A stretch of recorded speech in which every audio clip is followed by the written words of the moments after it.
લોકસભાની વડોદરા બેઠક પરથી ચૂંટણી લડી રહેલ મુખ્યમંત્રી નરેન્દ્ર મોદીએ ગતરોજ વડોદરા શહેરમાં જંગી જાહેર સભાને સંબોધી. તેમણે કોંગ્રેસ પર તેજાબી પ્રહારો કર્યા. ભાજપના વડાપ્રધાન પદના ઉમેદવાર નરેન્દ્ર મોદીની વડોદરામાં જાહેર સભાનું આયોજન કરવામાં આવ્યું હતું. પોલો ગ્રાઉન્ડ ખાતે યોજાયેલ આ જાહેર સભામાં જંગી જનમેદની ઉમટી પડી. વડોદરાવાસીઓ નરેન્દ્ર મોદીની એક ઝલક જોવા અને તેમને સાંભળવા હજારોની સંખ્યામાં ઉપસ્થિત રહ્યા હતા. પોલો ગ્રાઉન્ડ મેદાન જાણે કેસરિયા રંગથી રંગાઈ ગયું. હજારો લોકોની ઉપસ્થિતિ વચ્ચે સમય કરતા થોડા મોડા પહોંચેલા નરેન્દ્ર મોદીને સૌ કોઈએ વધાવી લીધા. નરેન્દ્ર મોદીએ ઉપસ્થિત લોકોનું ભવ્ય અભિવાદન કર્યું હતું, તો વડોદરા શહેર ભાજપે પણ નરેન્દ્ર મોદીનું ભવ્ય સ્વાગત કર્યું.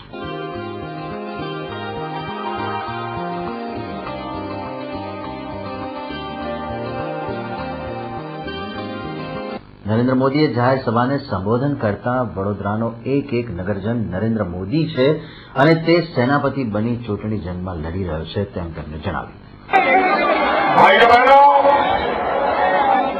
હું અનુભવ કરું છું કે મારી સામે લાખો નરેન્દ્ર મોદી બેઠા છે.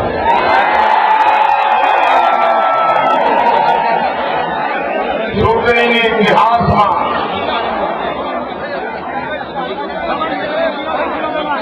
કોઈ એક મતદાર વિસ્તારમાં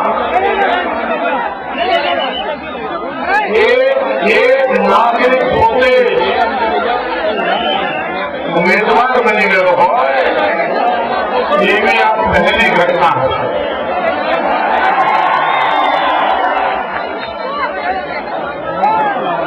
જ્યારે તમે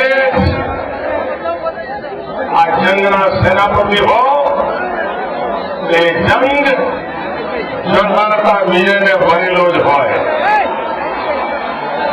લોકસભાની ચૂંટણીમાં આધી નહીં સુનામી શરૂ થઈ ગઈ છે અને આ સુનામી કેન્દ્રની મા બેટાની સરકારને ઉખાડી ફેંકી દેશે તેવો વિશ્વાસ મોદીએ વ્યક્ત કર્યો. હું સ્પષ્ટ જોઈ રહ્યો છું આ ચૂંટણીમાં આધી નહીં સુનામી છે. કોંગ્રેસ યુપીએ બચવાની કોઈ સંભાવના નથી.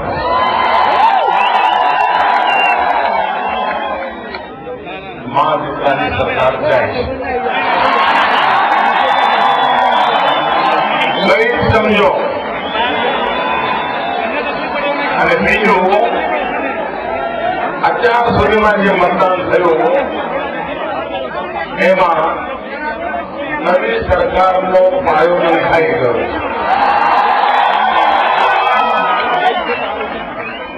ત્યાં કુટુંબનું રજવાડું લૂંટાઈ ગયું છે.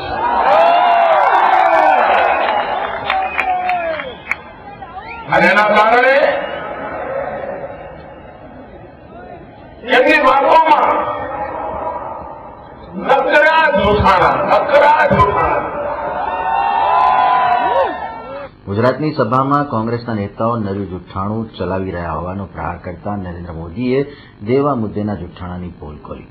મેડમ સોનિયાજી, સમગ્ર દેશમાં ગુજરાતને દેવું કરવા માટેનો જે હક મળ્યો છે, રિઝર્વ બેન્કે આપ્યો છે, કે ભાઈ તમે એટલા સુખી છો કે આટલું દેવું કરી શકો. અમે એટલું પણ કરતા નથી, કારણ અમને જરૂર પડતી નથી. અને તમે નિયમ કરતા ડબલ દેવું કર્યું છે.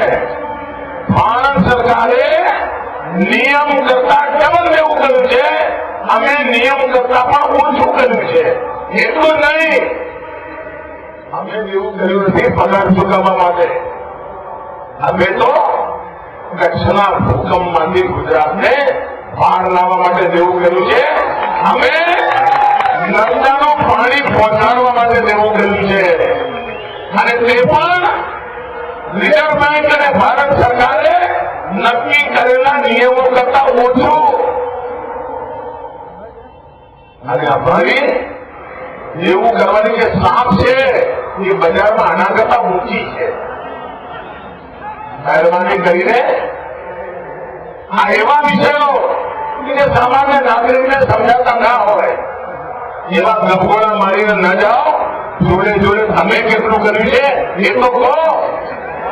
કોંગ્રેસ વારંવાર નરેન્દ્ર મોદી દેશને તોડશે તેવા આક્ષેપ કરે છે, જેનો જવાબ આપતા નરેન્દ્ર મોદીએ કોંગ્રેસે દેશના ટુકડા કર્યા છે અને એટલે જ આ દેશમાં દિલ્હી અને જમ્મુ કાશ્મીરની એમ બે સરકાર ચાલતી હોવાનું તેમણે જણાવ્યું. ભારત માતાના ટુકડા કોણે કર્યા? ડિવિઝન કોણ છે?